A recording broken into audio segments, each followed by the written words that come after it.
মামা একটু এটা দরটা ভালো করে র্যাপিং করি। কি মামা, এটা 1400 টাকার ক্যাডবেরি চকলেট, এটা না? হ্যাঁ মামা, এটা 1400 টাকা দাম বেড়া। তোমরা যে খুলি এক বেড়া কি খুলবি?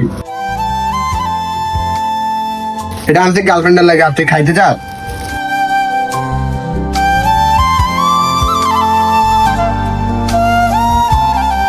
মামা, তুই 1500 টাকা দিয়ে এটা না নিয়ে তুই আবার চল রিয়েজ আম্মুর জন্য একটা শাড়ি নিবে, আমিও একটা শাড়ি নিব। তুই এটা ফেরত দিয়ে তুই তোর গার্লফ্রেন্ডের জন্য একটা শাড়ি নিতে পারিস। ও বেটা, আমি ভাবতেছি আমার আম্মুর জন্য একটা শাড়ি নিবো।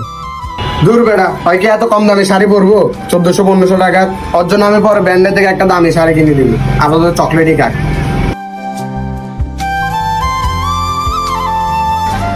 ভাবতেছ চকলেট দিলে অনেক খুশি হইব।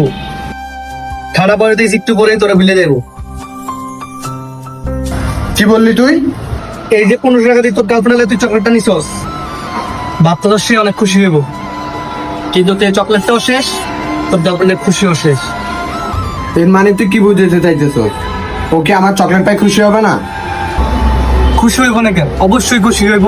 যতক্ষণ থাকবে চকলেট ততক্ষণ। দেখ ফরাজ, তুই তোর টাকা কোন দিক থেকে ব্যয় করবি এটা তোর মনের ইচ্ছা, বাট একজন বন্ধু হিসাবে কোনটা ঠিক কোনটা ভুল সেটা ধরে দেওয়ার দায়িত্ব কিন্তু আমার। তুই তোর আম্মুর জন্য 1500 টাকা না 1000 টাকাতে একটা শাড়ি কিন, দেখবি তোর আম্মা খুব খুশি হবে। দেখ ফরাজ, আমি তো তোদের বাসায় যাই, তোর আম্মা আমার ছেলের মতো দেখে। ও মাঝে মধ্যে দুঃখের কষ্ট কথাও আমার কাছে শেয়ার করে। ওদিন আমারে বললো তুই নাকি ঘরে টাকা পয়সা দেস না, যা কামাস ঘরে কিছু দেস, বাকিগুলো নাকি বেসর দেখ, বন্ধুর সাথে আড্ডা করে খরচ করস। এখন আবার কি নতুন প্রেমিকা পাইছস, ওর কাছে নাকি বেশি টাকা ব্যয় হয়। দেখ বন্ধু, এত কিছু না করে তোর আম্মুর জন্য একটা শাড়ি নিয়ে যা, দেখবি উনি কত খুশি হবে। তুই কি বুঝাতে চাইতেছ? বুঝলাম না।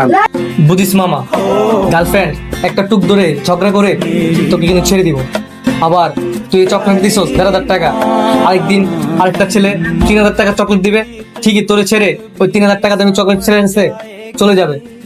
হ্যাঁ মামা, রিয়েজ ঠিকই বলছে। তুই তোর গার্লফ্রেন্ডের জন্য চকলেট না নিয়ে গিয়ে তুই তোর আম্মুর জন্য একটা শাড়ি নিয়ে যা। কিন্তু তোর মা তোর এই শাড়িটা পেয়ে যতটা না খুশি হবে তুই কখনোই কল্পনা করতে পারবি না। ওই শাড়িটা নিজ হাতে ধুয়ে আলমারিতে সাজিয়ে রাখবে, সবচেয়ে বেশি যত্ন করবে, মানুষকে বলবে যে আমার ছেলের ইনকামের টাকা দিয়ে আমি শাড়ি পরি। আর দোয়া, সেটা তো প্রতিটা মোনাজাতে তোর জন্য দোয়ার কোনো কমতি হবে না। মামা, তোরা কি এখন যাবি তোদের শাড়ি আনতে? চল, আমিও আমার চকলেটটা ফেরত দিয়ে আসি, টাকাটা নিয়ে আসি, আমিও তোদের সাথে যাবো।